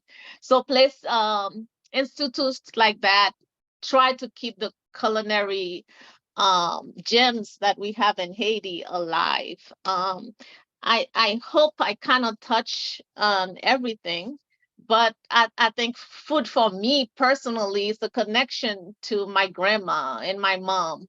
And through the food, you think of the music, you think of the art, and all the proverbs. We have 50,000 proverbs with something to do with food, and it's a way of connecting.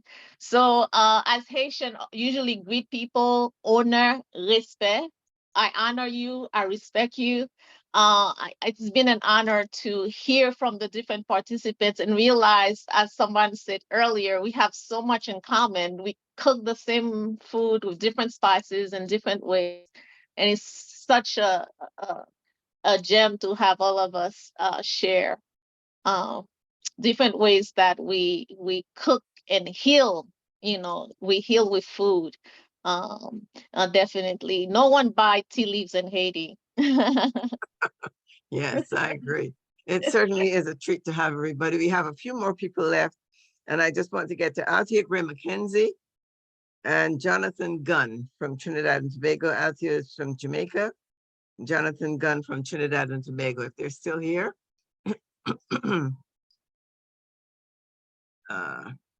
Is either of them here? Did they log on? Lisa, do you recall? I don't know whether they logged on, but I think I saw Althea log off. okay. And then Jonathan had been here. He may have Okay. logged off briefly. Maybe they're coming back. I don't know. Were they the I last? think, yeah, I think some people logged off and came back on from what I saw, because I admitted a few people along the way.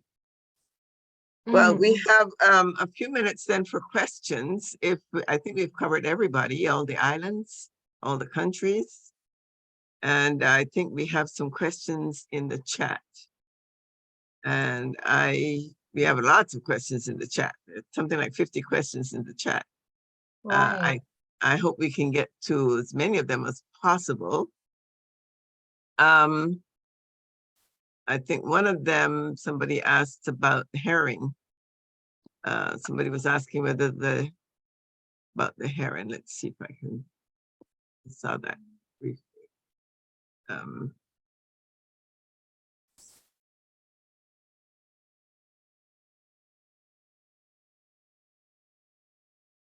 Herring is common in Northern Europe. I wonder where it came, how it got to the islands, or is it just a type of fish that's also in the Caribbean? No, I think somebody said it was brought in by the British, I think. I was asking if herring prepared like Vita herring in the jars, but I don't think so. The herring that we use in the Caribbean is dried most of the time. It's salted and dried, like the fish, salted fish, it's salted cod. And it's used in, sometimes it's used with breakfast, with eggs or with bread or with the bakes that Prem talked about. I think some other people talked about bakes as well. And the pay me, pastel, conky, that is called all those different names, is also something that's wrapped. In some cases, it's wrapped in banana leaves. In some cases, it's wrapped in bamboo leaves. I think I noticed Lily Chang, who was on here, said that they have a food wrapped in bamboo leaves with rice and meat. And we have one that's made with corn, and it's wrapped in banana leaves and steamed. I think, I don't remember whether it was Juliet or somebody else mentioned that as well. Because in Barbados, we call that conky. It's made from cornmeal. Cornmeal is big in Barbados as well. And that came from the African heritage.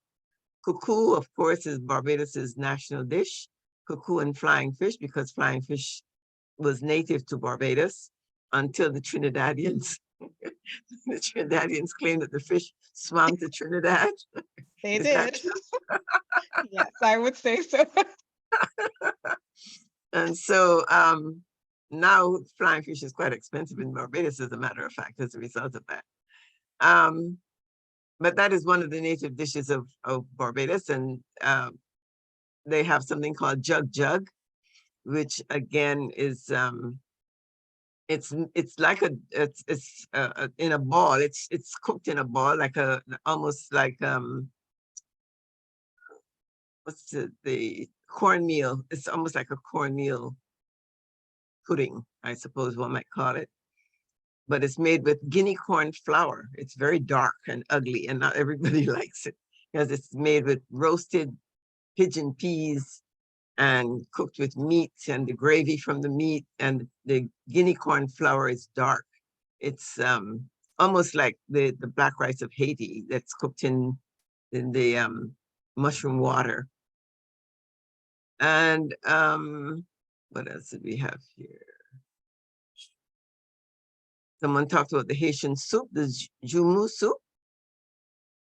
And they wanted to know what was that about? Whether that's, now the jumu soup, I think we did mention what was mixed in that. The jumu soup. Yes. Yes, the jumu soup. The broth is pumpkin.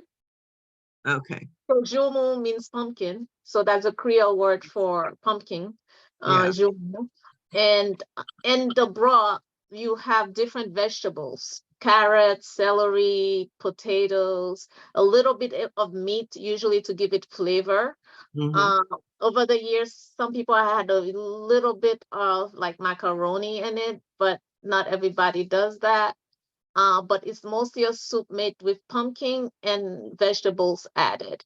It's Nice. very savory, and it's very popular in Haitian restaurants. We have 2 Haitian restaurants in the DMV, in Silver Spring, actually, and they do serve it just on Sundays, because it's a soup that's special, again, from the Haitian Revolution in 1804.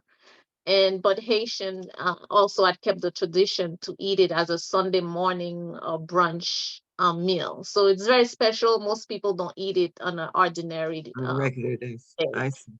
Yes. Ken Roseman was asking whether these foods are influenced by the British, and of course, most of them are. But they are, what should I say, slave manipulated. So some of them have been originally from the British, and some of them are carried on in their original form from the British. But in some cases, they had to be changed based on what was available. And so the slaves used what was available to make a replica of whatever they saw from the British. And so in Barbados, you have a mixture of course, African and British, and you find that in most of the other places where the black cake, for instance, is a spin-off of the British plum pudding. And that is across the Caribbean.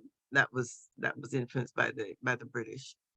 And some of the basic foods that we use in the Caribbean are, you can say, were influenced by the British. The basic, potatoes, you use potatoes for everything in Britain. And so the Caribbean would, like for instance, they use plantain in Guyana to make fufu, which most really is African. It's pounded in a mortar and pestle, and use gravy from the meat or some kind of a broth to keep it moist. So most of these foods are definitely influenced by the British, but they're spin-offs in different ways. But as you can tell, the British may have been the first colonizers, and then they passed on to the French or the Dutch or somebody else. And so there was always somebody leaving a residue of their heritage, and they were then mixed in with everything else. And that's one of the reasons we have, in a place like Guyana, it's just fascinating to see the mixture that we have there. British, French. Yeah, you have British and French. And I don't know too much about Dutch in Guyana. I'm not too sure, although the Guyanese were colonized by the Dutch as well. I'm not too sure how much of their food was Dutch.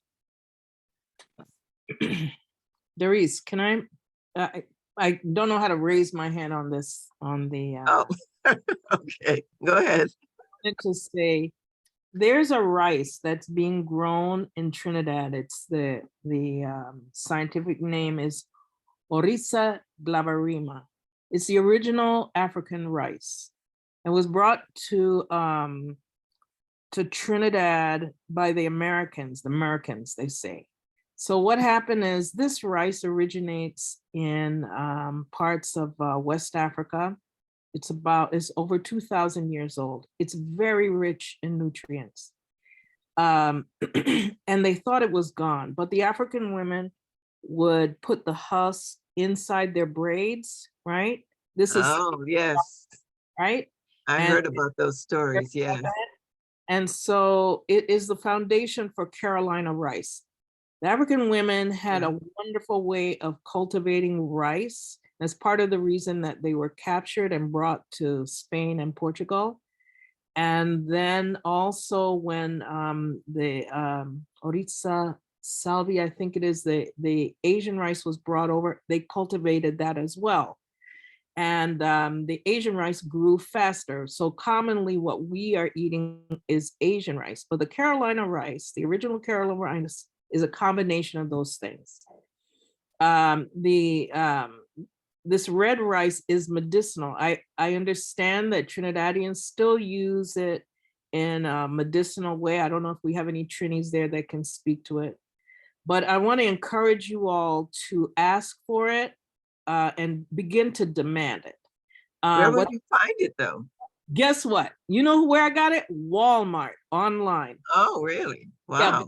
Yeah, of all places, but it is so expensive. It's $17 for 2.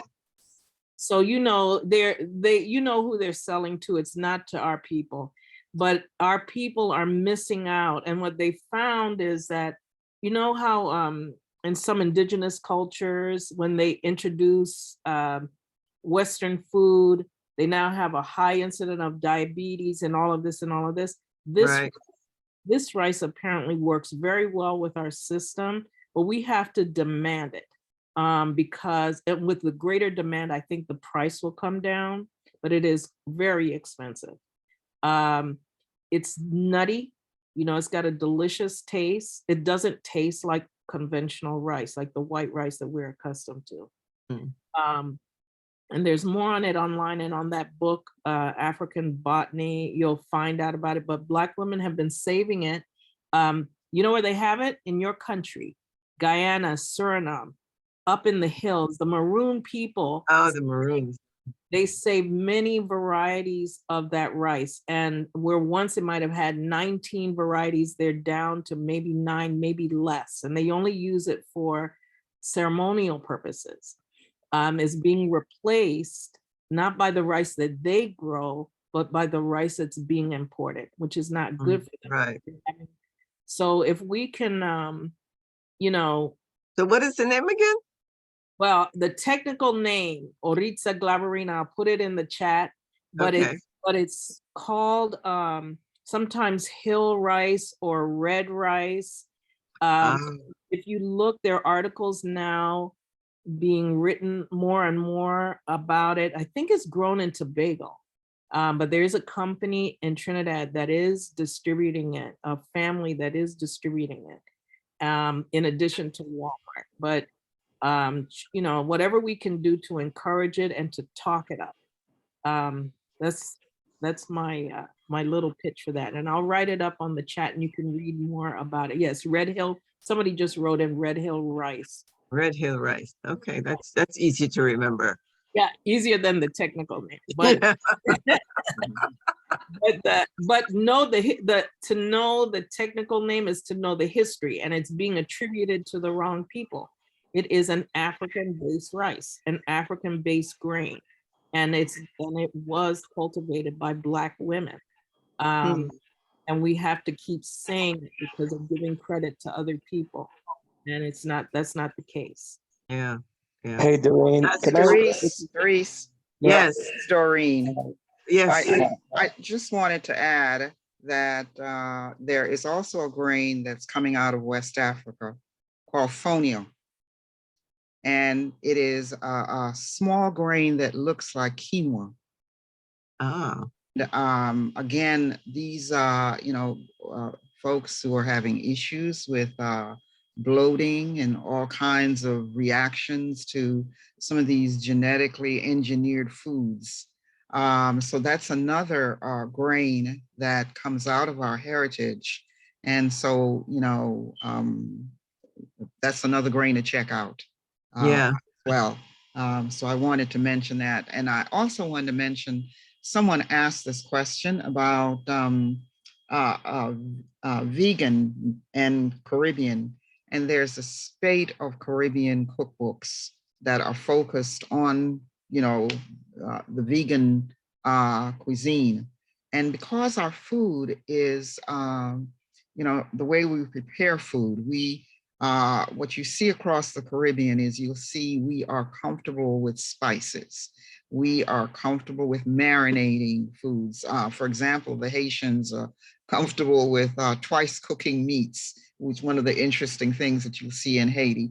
But we're very comfortable with absorbing all these cultures and producing a different flavor. Someone else asked about, are the foods really English? And it's sort of, it may have started being, some dish may have started being English, but by the time folks got to it, it's something By completely. the time we were finished with it, it's something we're else. finished with it, something else.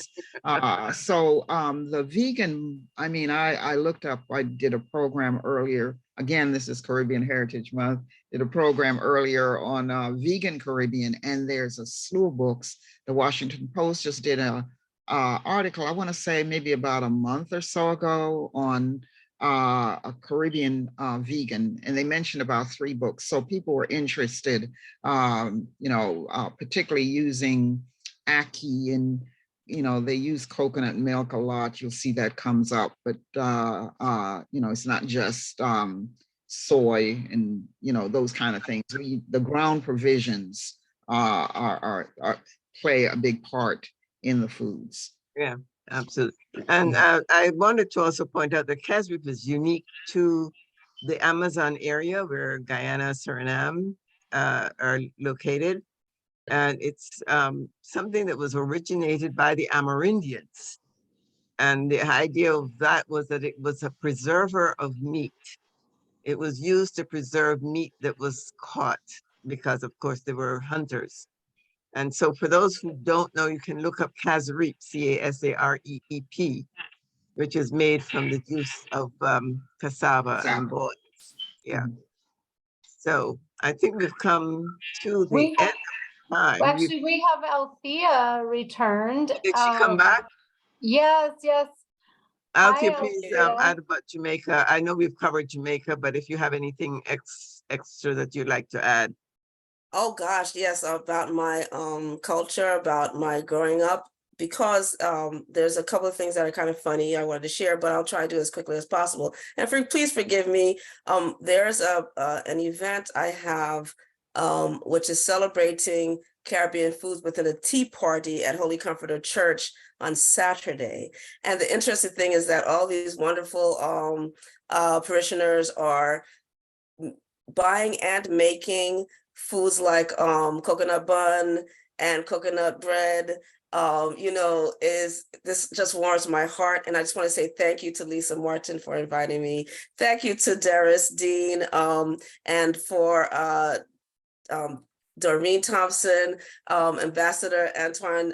We just saw you, so I thank you for being here. Also, all great stories. And I'm going to say a couple of mine, and then I'll make it really brief because I love talking about food. I'm a foodie, and I want to just say maybe someone mentioned about Dr. Jessica Harris in all of the comments. And I saw the film documentary High on the Hog.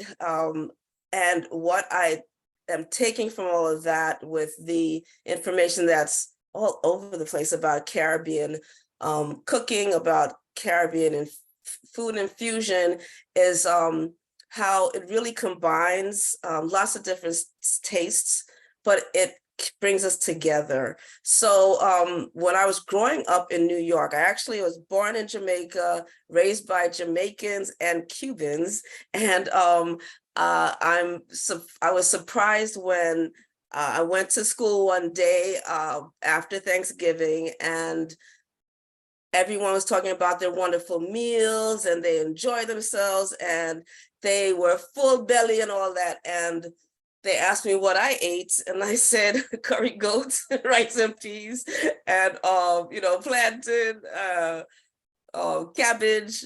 In my house, we usually have 3 or 4 different types of vegetables. We have something very American that my mother will make. We'll always have something that is indicative of my Cuban side, some ham, hamon, we have to have that. We have had so many changes over the years, but, I was surprised when I realized that this all has to do with my identity, my food culture, and how I look at my family and how I'd like them to instill in them what our culture is all about, and especially around food and how they can bring people together. But truly, the first thing I heard about Jamaicans and food was that, how do you make, like, this was the joke, how does a Jamaican make an omelet? So it came down to 7 different spices for 1 egg, right? So you put all that together and you have to taste it with all the flavors. But really and truly, my family wanted to continue traditions. And what I realized is that it really takes someone in the household that after we're gone, what are the next, what's the next generation going to do? So my favorite time of year is Christmas because of all the wonderful meals. However, when I realized, just like Camila spoke about, and hi Camila, how are you? About being the person to grind the fruits that you need to make the fruit cake for Christmas. I did all of that. But again, you know, if you lick it too soon or you eat it with all the eggs, you could run your belly. That's what I was always told.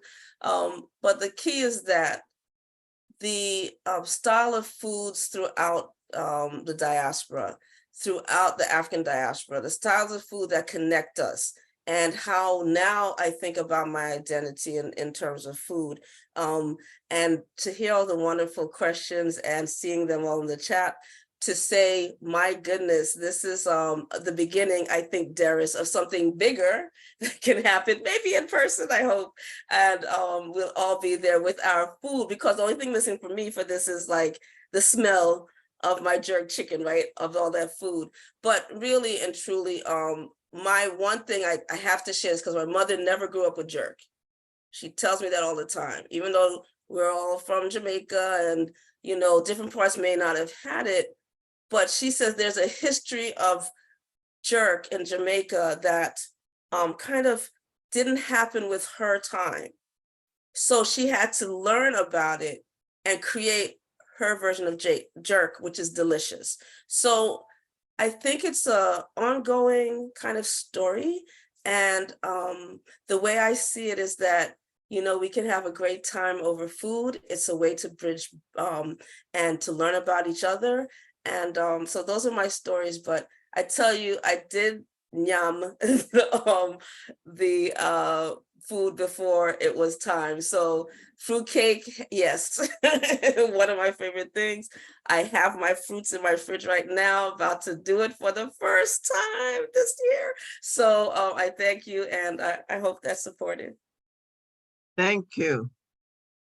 We are, okay, Doreen, you have one last view at 9 o'clock, but I'll let Doreen go one last time. Doreen, you still there? Doreen, You're muted. Unmute, sorry. I just wanted to add to Althea's joke about the omelet and all the spices. And it's a TikTok video where this Jamaican guest, and I forgot what the heading says, but it's sort of this person is visiting someone's house and they have snuck into the kitchen and he's taking all these spices out of his pocket and adding it to the pot. And it was saying something sort of like, don't invite the Jamaicans or something to that. And I think it's laughable. It's funny, obviously. But it's, if you get the entire world that came to a certain part of the world, the Caribbean, everybody came. They brought their spices. We didn't mention Canzater, and some person mentioned Lebanese, but we also had Jewish people who came because of the Inquisition, and you see the influences on the food. So it's, everybody was there. So, you know, I just wanted to add that, because if you see that video, it's quite hilarious. This guy is sneaking the spices into someone else's food.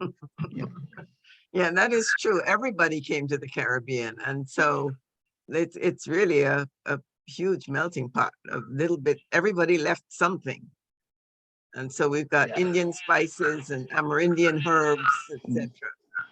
So this has been a very rich discussion, and I thank you all. I wanted to make sure to have as many islands represented as possible. I think the only couple I didn't get in were St. Kitts and Nevis and Dominica and St. Vincent and the Grenadines. So next time we'll get everybody. I'll try to get us all 22 in if I can. Thank you so much, Lisa, for the opportunity. Thank you, Derrice, for hosting us, and to all of our panelists for sharing their tantalizing stories. I just also wanted to tell you about our next Culinary Traditions event coming up on Monday, September 11th, and it will be the second annual African Diaspora Culinary Traditions, hosted by Chef Beth Johannes, who owns Lemon Slice Cafe. I don't know if she's still on here. Oh no, she's still here. Maybe I could just introduce her if she's connected. She owns Lemon Slice Cafe at the corner of Spring and Colesville. And she's also a new board member of SSTCi. Is Chef Beth, are you here? There she is.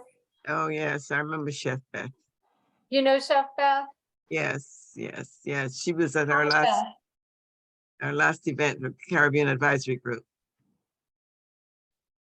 Really? Oh, you're muted, Beth. Muted.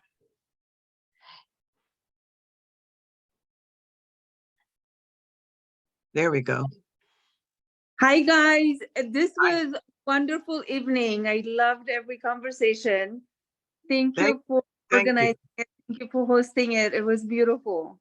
Thank you so much for joining us. Yes, and join us when Beth hosts the African Diaspora event on Monday, September 11th.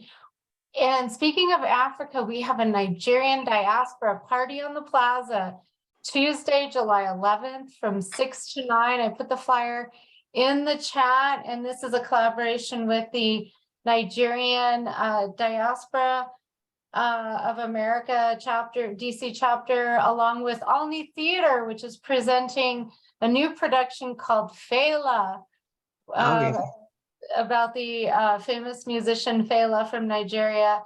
So there's going to be all kinds of wonderful music, and as well as arts and crafts.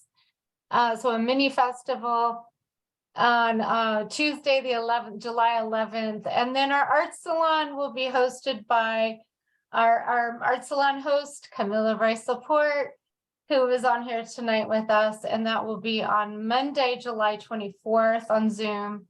But we also have ongoing every Tuesday, except for 4th of July, we have Twilight Tuesdays with a special focus on dance, actually. So the first one is salsa. The second one is flow arts, which is another kind of movement. The third is Afro-Latin dance, kizomba and batala and all these other kinds of dances. And then we have hand dancing on the 4th Tuesday, and then occasional special events. I believe we have Positive Vibrations on the 5th Tuesday of August.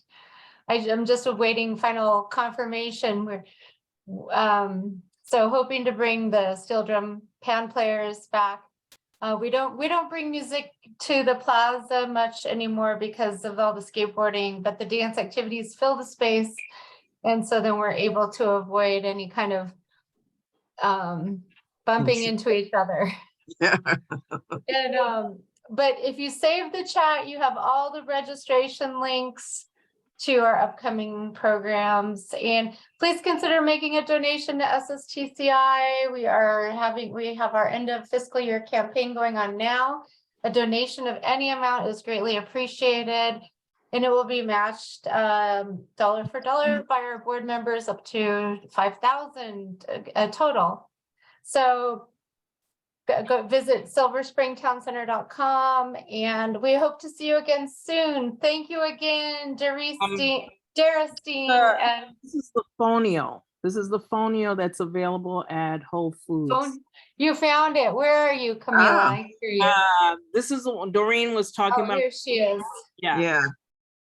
And this one. This is, Yeah, it's I back. will look for that. Look for that, and it's Great. And the gentleman is from Mali, or he's from West Africa. Senegal. Oh, Senegal. Okay. Senegal. Yeah. And And on the back. There's also a very interesting book written. It's not just an ordinary recipe book. It gives a little bit of history of each of the recipes. And that's written by a Jamaican Dr. Darrell Callender, a friend of mine, which I have it here. And she is the co-founder of NCAFA. Yes. She's one of the co-founders. I did a couple of programs with her. A great program years ago. And some great work. And I would like to remind you of this Caribbean 75th anniversary at UWI, 75 recipes of the Caribbean in a book form. Great. Excellent. So we're moving along. Great. Thank you so much. Great. Hi, everybody. Well, it's been a delicious discussion. Thank you again. I've learned a lot. Thank you so much. Yeah, thanks so much. Good to talk to all of you. Thank you so much again, Derrice. Excellent. My pleasure. Oh, excellent. Bye-bye. Bye, everyone. Take care. Bye. Bye-bye.